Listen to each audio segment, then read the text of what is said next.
Olá pessoas, bom dia, boa tarde, boa noite, bem-vindo a mais uma aula do curso de Geocronologia e Evolução Crustal, entrando agora no método urânio-chumbo para problemas de baixa temperatura, digamos assim. Isso é a parte de termocronologia, deixei aqui do lado, vou colocar aqui embaixo o link, eu já dei uma palestra no Juntos à Distância, que é o da SBG, da Sociedade Brasileira de Geologia, com essa temática. Aqui eu vou aprofundar um pouquinho mais, mas se quiser sintetizar tudo, já dá para ter uma noção geral. Os 3 próximos vídeos dessas aulas aqui de termocronologia já dá uma resumida boa nessa apresentação aqui. Então, o que é termocronologia? A parte de aplicada à geologia, obviamente, e eu vou mostrar as aplicações dela no cenário brasileiro. Esse foi o título da palestra, e a divisão eu vou seguir realmente a mesma divisão dela, só que aqui eu vou dividir em 3 vídeos porque eu vou ir detalhando um pouco mais, senão vai ficar moroso e extenso demais.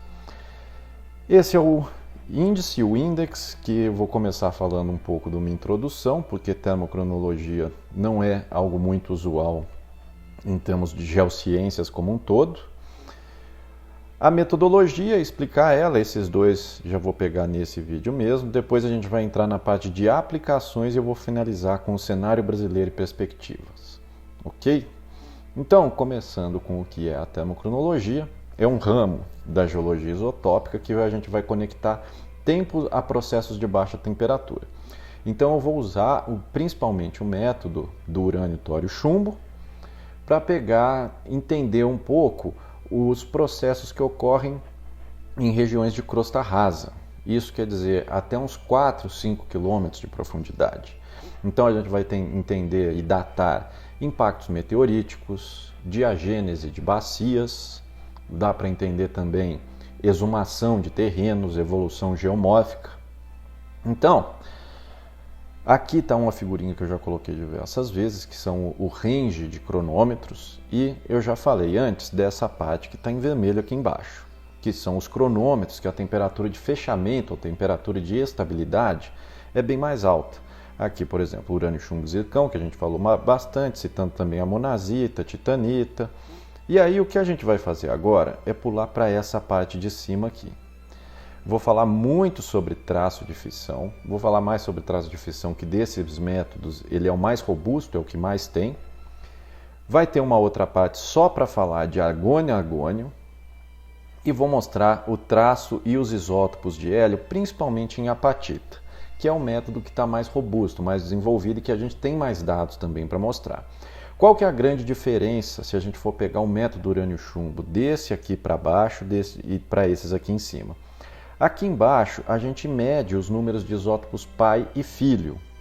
É o mesmo sistema do rubi de estrôncio, do samário neodímio, do lutécio hafnium, do potássio argônio. A gente tem um isótopo pai e um isótopo filho, a gente mede os 2 e encontra a idade da rocha. O que a gente vai fazer agora são os métodos de datação pelo dano gerado por radiação. Então, por exemplo, o traço de fissão, já vou mostrar um videozinho para entender exatamente o que é o traço, ele é um fruto do decaimento. O urânio 238, o decaimento isotópico, ele é uma reação exotérmica, isso é, ele libera energia, libera calor. Quando ele libera calor a profundidades, quando ele dá essa explosão do decaimento em profundidades, a energia simplesmente é dissipada na forma de energia térmica, principalmente. Mas quando a gente chega a uns 3 km de profundidade, mais ou menos 3, 4 km, a partir do momento que tem o decaimento isotópico, essa energia ela pode ser liberada na forma de causar um dano no cristal. Esse dano é o traço de fissão, que a gente pode usar em titanita, em zircão, em apatita. Basicamente, qualquer mineral que eu tenha urânio para decair e formar a fissão, eu posso usar esse método de datação. E para finalizar, a gente ainda tem aqui em cima os isótopos cosmogênicos, que eu não vou entrar muito neles não, que a gente faz uma medição direta deles. Os cosmogênicos dariam um curso completo à parte só para falar de cosmogênicos. Lembrando novamente que todos esses métodos aqui, não existe um método ideal, existe um método adequado para resolver o problema que vocês têm em mente. Então agora, para ver o que é o traço de fissão. Esse daqui é um vídeo que eu peguei uma apatita no microscópio e estou dando um zoom in. Eu estou entrando dentro da apatita aqui. E está vendo todos esses tracinhos aqui? Isso são os traços de fissão. Isso daqui é um zoom, cada traço, ó, daqui até aqui, cada tracinho desses aqui tem entre 10 e 16 micrômetros de tamanho, tá? Para continuar essa parte introdutória, mostrar aqui o que a gente usa diretamente, se a gente for pegar, por exemplo, para bacias de hidrocarbonetos, é excelente usar a termocronologia, porque o óleo, para maturação ideal, ele precisa de ficar pelo menos 1 milhão de anos ali por volta de 120, 100 graus. Quando a gente faz a datação, a gente consegue ver exatamente quanto tempo ele ficou nessa condição.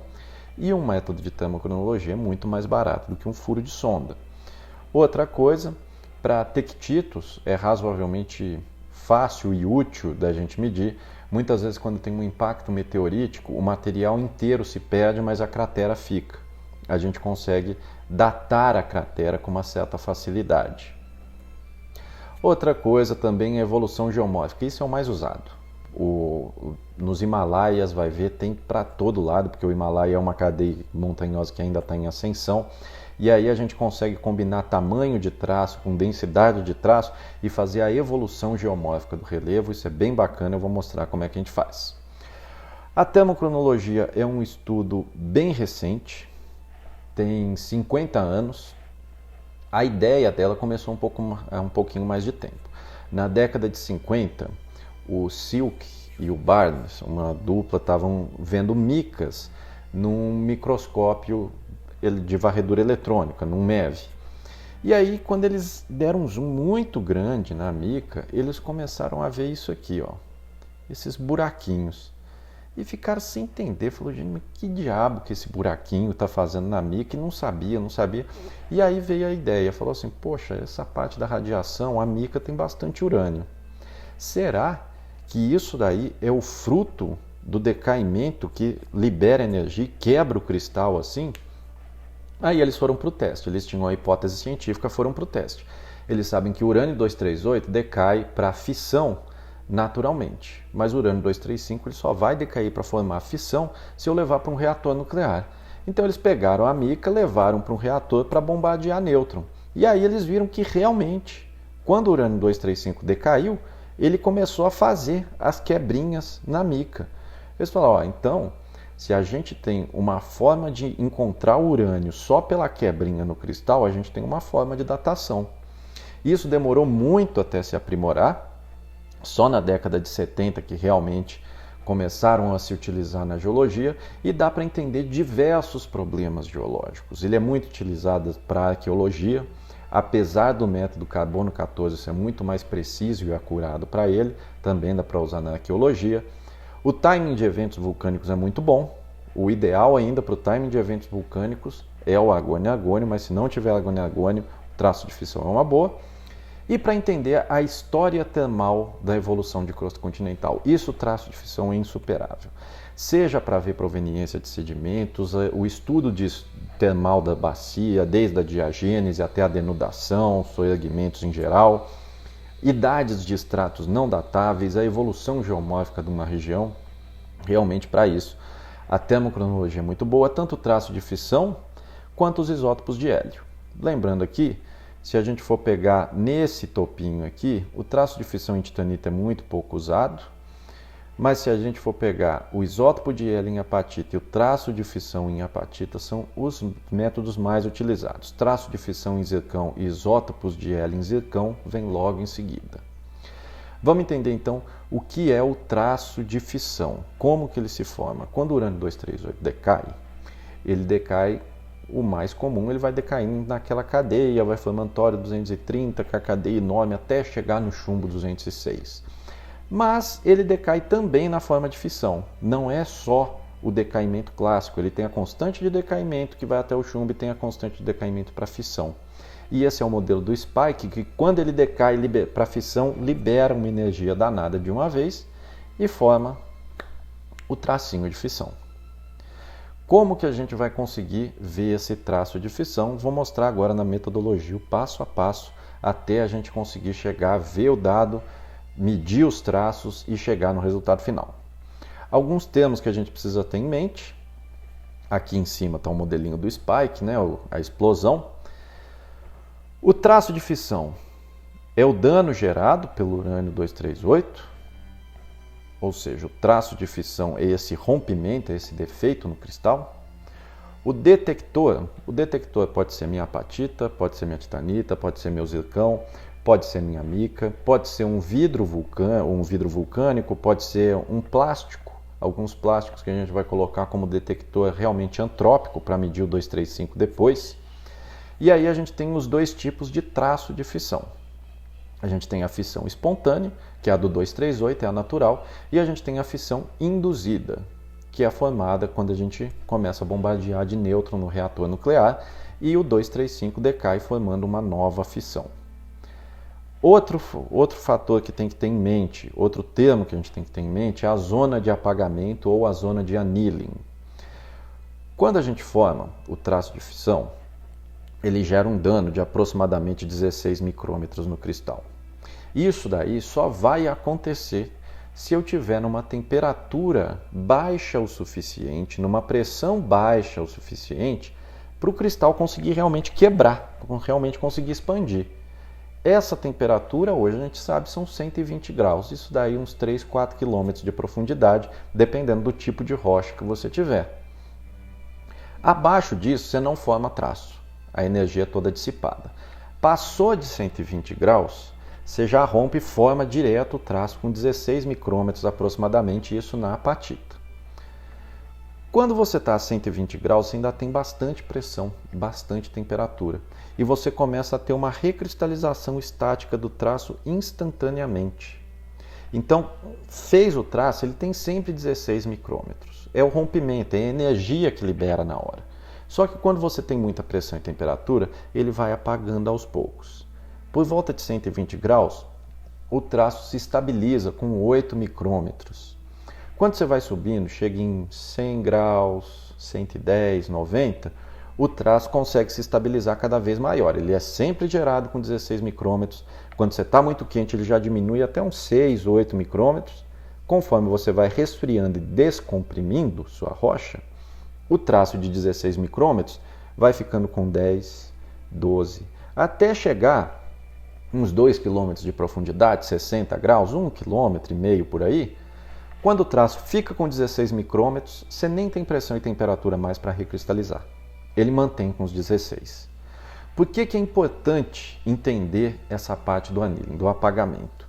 A partir do momento que você começa a medir o tamanho do seu traço, você consegue enxergar, peraí, então esse tracinho aqui, ele foi gerado a cerca de 110 graus. Isso quer dizer que minha rocha estava a uns 3 km de profundidade. Se eu tenho um monte desses tracinhos, quer dizer que minha rocha ficou muito tempo ali. Então ela ficou muito tempo a 100 graus. Esse é o entendimento. Então, 120 graus é a temperatura de fechamento ou a temperatura de estabilidade do traço de fissão. Entre 120 e 60 graus, nós temos uma zona de apagamento parcial. Eu mantenho o meu dado, mas eu vejo claramente que minha rocha estava no limiar do meu sistema isotópico. E eu consigo medir quanto tempo ela ficou nesse limiar. Isso é bacana porque, assim, obviamente que você precisa de tempo geológico para apagar. Você não vai pegar uma apatita e cozinhar ela 5 minutos e ver os traços fechando. É assim que funciona também uma reação química ali. A questão é, a partir do momento que eu vejo tudo isso, eu consigo analisar tudo isso, eu vejo minha evolução geomórfica com uma facilidade fantástica. E o caminho reverso é bom destacar também. A partir do momento que eu tenho ali, minha rocha denudou, eu estou fazendo traço, mas aí tem um evento tectônico e eu começo a entupir uma bacia ali em cima.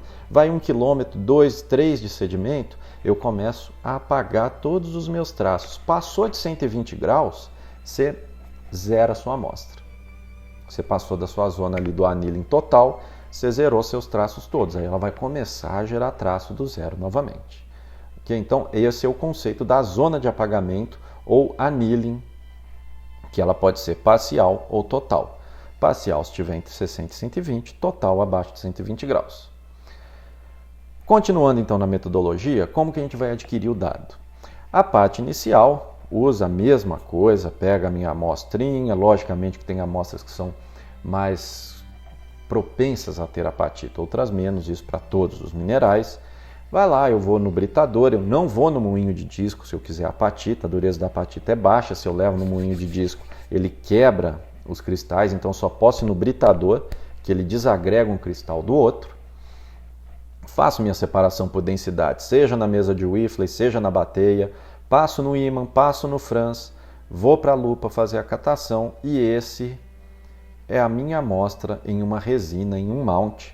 Aqui entre esses 4 pontinhos eu tenho cerca de 300 grãos de apatita distribuídos e essa daqui é a amostra que eu vou tratar.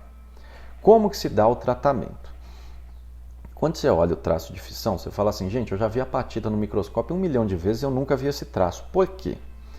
O traço ele é gerado com 16 micrômetros, mas a espessura dele é de menos de 1 micrômetro. Se a gente não atacar com ácido para abrir um pouquinho, a gente não consegue ver. Então, o primeiro passo, eu vou pegar esse quadradinho aqui, que é a minha resina com a minha amostra, eu já estou com o polimento bonitinho, e eu vou dar um ataque ácido nela. É um ataque de ácido nítrico. A ideia é o traço que ele está ali com os 16 micrômetros, ele vai expandir algo irrisório, mas o principal, ele vai aumentar a espessura. Eu vou finalmente conseguir ver. Então aqui está um cristal de apatita sem tratamento e aqui do lado um cristal de apatita com o tratamento. Dá para ver todos os canais com extrema facilidade. Lembrando que minha apatita está aqui, meu grãozinho está aqui. Eu vou jogar ácido, o ácido só vai penetrar na superfície e só vai entrar em 2 condições. Ou se o meu traço interceptar a superfície, aí o ácido consegue penetrar, ou se o meu traço estiver do lado de alguma fratura ou de alguma clivagem proeminente que permita o ácido percolar e abrir esse traço. Se o traço estiver dentro da apatita sem nenhuma conexão com o externo, não vai acontecer nada. Eu não vou conseguir abrir meu traço. E aí depois que eu fiz o ataque ácido, então, eu consigo enxergar todos os meus canaizinhos de entrada e todos os meus traços em profundidade. Esse vídeo aqui, eu peguei um microscópio e fui dando um zoom in para dentro da apatita para ver o traço. Ressaltando novamente, 2 possibilidades. Ou eu tenho o canal do traço permitindo o ácido entrar, ou eu tenho alguma fratura ou clivagem que permite levar o ácido para a expansão do meu traço. Se eu tivesse o traço aqui e um outro traço interceptando ele aqui, serve também. Então, a partir disso, eu já tenho todos os meus traços abertos para fazer a contagem e a medição do tamanho deste traço. Vamos então obter a idade. A densidade dos traços de fissão é diretamente relacionável com a idade de resfriamento da amostra e com o conteúdo de urânio. Então, o que isso quer dizer? A idade, quanto mais tempo uma amostra está abaixo de 120 graus, mais tempo ela está produzindo traços de fissão. Quanto maior o teor de urânio, mais material decaindo vai ter na amostra, maior a quantidade de traços. Então são essas 2 variáveis. Agora eu tenho que determinar meu teor de urânio, porque o que eu fiz até agora foi só medir minha densidade de traços. Como que eu determino meu urânio? Tem 2 formas. Primeiro é com o laser, com o ICP, pode usar um Shrink também. Não é bom usar o TINS, porque ele vai diluir o grão inteiro e a gente vai precisar fazer a contagem num ponto só. O laser, o método utilizando o laser, ele ainda não está a 100% agora em utilização, mas acredito que nos próximos 5 anos a gente já consiga medir com o laser, porque a parte do reator dá muito trabalho e demora muito mais. Porém, até agora ela é muito mais precisa e acurada do que usando o laser. Porque no laser eu vou pegar num pontinho só, quando eu vou na irradiação, eu consigo pegar no meu grão inteiro, consigo pegar algo homogêneo do grão inteiro. Vamos entender então como faz na irradiação. No laser eu já mostrei nos outros vídeos, o Fabrício também já passou. Se quiser, é só voltar lá para entender como que a gente adquire os isótopos de urânio e chumbo pelo laser. Agora vamos entender como a gente faz isso usando um reator nuclear. Esse é um método que se chama de detector externo. Então, eu vou pegar a minha amostrinha. Aqui está aqui a amostra, ela tem um pouquinho mais de 1 centímetro, né? Esse pedacinho aqui. E o que eu vou fazer? Então eu peguei minha amostra, aqui em cima está o passo a passo. Ó. eu peguei minha amostra, fiz o polimento e joguei ácido nítrico. Nisso, a minha apatita abriu tudo e eu vi e contei e medi os traços que seriam a fissão espontânea. São os traços provenientes do decaimento do urânio 238. Como que eu vou saber agora a relação? Vocês lembram que urânio 238 e urânio 235 são uma constante na natureza. Essa relação entre os dois, você sempre tem cerca de 98, 99% de urânio 238 e cerca de 0,3 de urânio 235. Isso é uma constante na natureza. A exceção de Oclo, que eu já mostrei também que era o reator nuclear natural, no resto a gente tem isso. Então, eu precisando do meu urânio 235 a partir da indução num reator nuclear, eu consigo chegar por essa razão à minha quantidade de urânio 238. Aí eu vou saber meu urânio total da amostra. Como que eu vou fazer isso então? Eu pego agora um detector externo, que está sendo essa plaquinha aqui em cima. Nesse caso, eu usei uma mica antrópica. Por que precisou ser uma mica antrópica, uma mica produzida? Porque a mica natural, ela possui um teor de urânio. E isso ia acabar alterando o meu dado. Essa mica, ela não tem nada de urânio. Tem alguns laboratórios que também utilizam um pedacinho de plástico que pode ir ao reator. Eu levo no reator e eu vou induzir meu urânio 235 a decair. Eu começo a atacar nêutrons, ele induz o decaimento, induz a fissão do urânio 235, e aí eu vou simplesmente medir o meu 235 aqui na minha mica. Então eu vou ter a contagem do 238, a contagem da densidade aqui embaixo, e eu vou saber o urânio com precisão e acurácia olhando a densidade do 235 aqui em cima. Porque nesse de cima, o único urânio que vai estar detectado é o fruto do decaimento depois que foi para o reator. Então, como que eu vou fazer? Eu vou empacotar minhas amostras lá para levar para o reator. Não é nada muito simples. Precisa de padrão. Aqui estão diversos arranjos para se levar, diversas formas de arranjo. Todas essas aqui que estão na cor do fundo, elas são as amostras. Amostras aleatórias. Todos esses que estão nesse azul clarinho, ou roxo, não sei, clarinho, essa cor aqui, são os padrões. Eu tenho que garantir, eu vou ter que sempre ir contando meus traços, tanto na amostra quanto no padrão. E ainda eu tenho esses glasses aqui, esses vidros que estão aqui em tudo quanto é caso, esse cinzinho aqui do lado. O que é isso? Eu tenho que garantir que quando eu começar o fluxo de nêutrons que vai entrar aqui no topo do meu pacote de amostras, esse fluxo de nêutrons que entrar tem que ser o mesmo do fluxo de nêutrons que vai sair. Então, eu vou ir medindo para ver se o fluxo de nêutrons está constante, porque se eu tenho um fluxo muito grande nas amostras de cima e muito pequeno nas amostras de baixo, eu vou dar a falsa impressão que as amostras de baixo têm pouco urânio. Eu tenho que garantir que tudo seja irradiado de uma forma homogênea. Vou para a parte da irradiação, então, levo para o meu reator nuclear, jogo o nêutron em cima do 235, ele vai produzir bário e criptônio e vai causar a fissão, vai induzir, esse é o tipo de fissão induzida. Saiu da radiação, eu vou ter que guardar ali mais ou menos um mês num cadinho de chumbo, porque ele vai estar emanando muita radiação ainda. Deu um mês, eu pego minha amostra, vou com o contador Geiger, vejo se já está sendo algo saudável para o manuseio humano. Pego a minha mica ou o meu vidrinho, que é o meu detector externo, ataco com ácido para expor as fissões induzidas. E aí eu vou para a contagem. Como que se dá essa contagem? Eu pego um grão de apatita, faço uma área aproximadamente 1000 micrômetros quadrados de área, é o suficiente, que aí eu vou ver a densidade dos traços.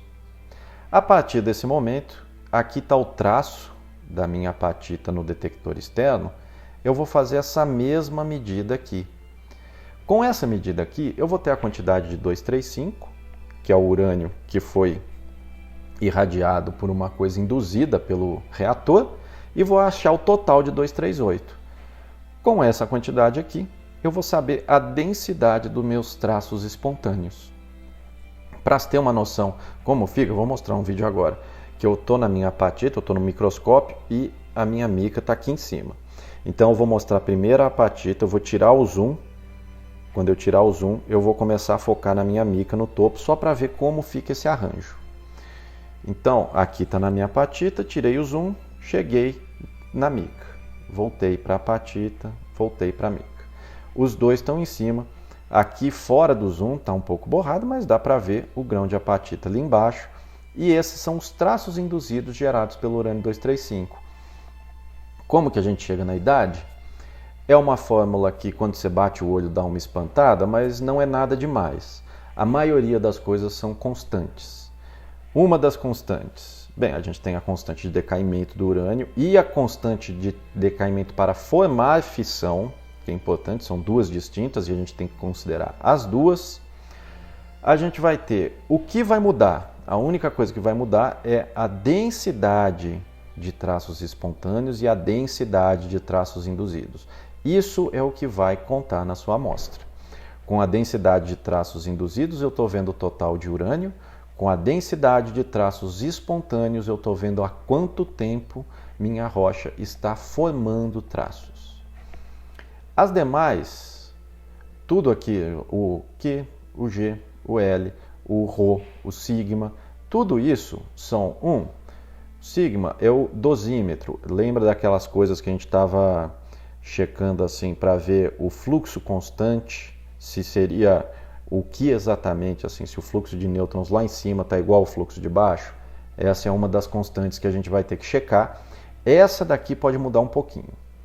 Apesar de ter algo que é quase certeiro, você tem que contar em todos os plásticos para ver se realmente está coerente. Se não tiver coerente, essa vai mudar um pouquinho. Não é nada de outro mundo.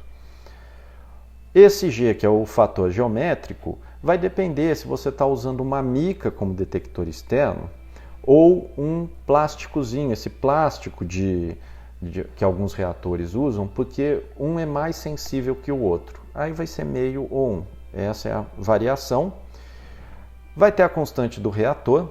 Isso, de acordo com reatores de pesquisa, tem uma, os reatores que eram da época de guerra tem outra, que vai ser a quantidade de nêutrons que está incidindo ali por segundo, se não me engano, quantos nêutrons está sendo jogado ali. Aqui, o L é a razão natural do 238 pelo 235, e isso não muda. E aí a gente chega na nossa idade de traço de fissão. Basicamente, o que a gente tem que olhar é a densidade espontânea pela densidade induzida e realmente a gente tem que checar se foi tudo irradiado de forma homogênea. Esse é o gráfico clássico do traço de fissão. Aqui a gente tem isso é uma amostra só, e todas as apatitas que a gente mediu a quantidade de traços nela. O mais 2 e menos 2 aqui é porque eu estou usando um erro de 2 sigma, eu só estou considerando as amostras que estão nesse erro de 2 sigma. Duas idades que a gente encontra. Uma das idades seria a idade central, ou seja, no erro de 2 sigma, esta daqui é a minha idade central, cerca de 30 milhões de anos.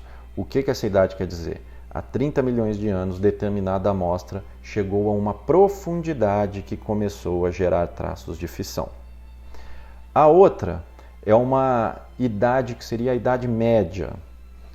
Seria uma reta, como se eu estivesse forçando uma reta que englobasse todos esses pontos. A maioria das vezes, essa idade aqui, apesar do amplo espalhamento, essa idade aqui da média é a mais utilizada. Mas ainda tem alguns outros fatores que a gente vai olhar agora. Bem, vamos medir os traços. Vamos entender agora os traços, porque quando eu pego a densidade total, eu vejo quando ele começou a produzir traço, desde os traços de 8 micrômetros até os de 16. Mas, se a gente começar a medir quantos traços de 16 eu tenho, quantos traços de 8 eu tenho, quantos traços de 14 micrômetros eu tenho, a gente consegue fazer a evolução geomórfica da nossa amostra. Como é essa evolução geomórfica? Aqui está bem simplificado, só para ter uma noção geral. Se minha amostra, por exemplo, uma rocha vulcânica ou algo que teve um surgimento repentino, uma denudação repentina, Isso daqui, para entender esse gráfico, aqui é o tempo pela temperatura. A temperatura a gente pode usar como profundidade também. Então o tempo, aqui mais velho, aqui mais novo. Se minha rocha foi denudada de uma vez, ela vai passar voando pela parte do apagamento, chegar na região de apagamento parcial e entrar na parte onde ela está completamente estável. Isso quer dizer que eu não vou ter praticamente nenhum traço pequeno e vou ter muitos traços grandes, que ela se estabilizou aqui em cima. E aí eu consigo enxergar com esse tipo de modelagem quando que a rocha estava a 4 km, quando que ela estava a 3, quando que ela estava a 2, quando que ela estava a 1 km. Eu consigo ver todo o caminho que ela fez. Segunda parte, que é o mais comum, uma denudação constante e contínua. Isso daí acaba que eu vou ter um pouco mais de traços menores, mas vou continuar com mais traços grandes. Porque o traço grande quer dizer, minha rocha chegou aqui, passou de 60 graus, ela começou a fazer os traços maiores. E finalmente, eu posso ter algo duplo. Ou seja, minha rocha foi denudada, por algum evento tectônico ela começou a ser soterrada novamente e ela voltou para a zona de apagamento parcial. Ela começou a gerar traços de 16 micrômetros, mas ela ficou muito tempo gerando traços intermediários. Isso vai dar uma distribuição bimodal na minha amostra. Tudo isso vai ajudar para a gente enxergar o todo no final. Os minerais que são utilizados, sem sombra de dúvidas, apatita e zircão são os mais, digamos assim, os que a gente tem um modelo mais robusto. Ainda dá para usar em titanita, mica e vidro vulcânico para arqueologia, mas não são tão utilizados assim. Granada e epidoto seriam interessantes para coisas mais antigas. Como elas têm pouco urânio, vai decair pouco. Uma coisa muito antiga, se você pegar um zircão que é lotado de urânio, ele vai ter traço demais, vai estar tão adensado que você nem consegue contar. Um parênteses a se fazer, o vidro vulcânico, além dele não dar algo tão preciso, o vidro vulcânico é algo razoavelmente amorfo que tem uma cristalização abrupta. Essa cristalização não é de um material de composição única. De acordo com a variação da composição, você pode ter tamanhos de traços e tempo para formar o traço diferente. Tudo isso gera uma imprecisão muito grande. Por isso que as coisas de vidro vulcânico, geralmente é preferível você utilizar carbono 14, se for possível fazer a datação nisso. Sempre lembrando também que esses minerais vão ter temperaturas de annealing ou de apagamentos diferentes. No próximo vídeo eu continuo para não ficar grande demais esse aqui. Valeu!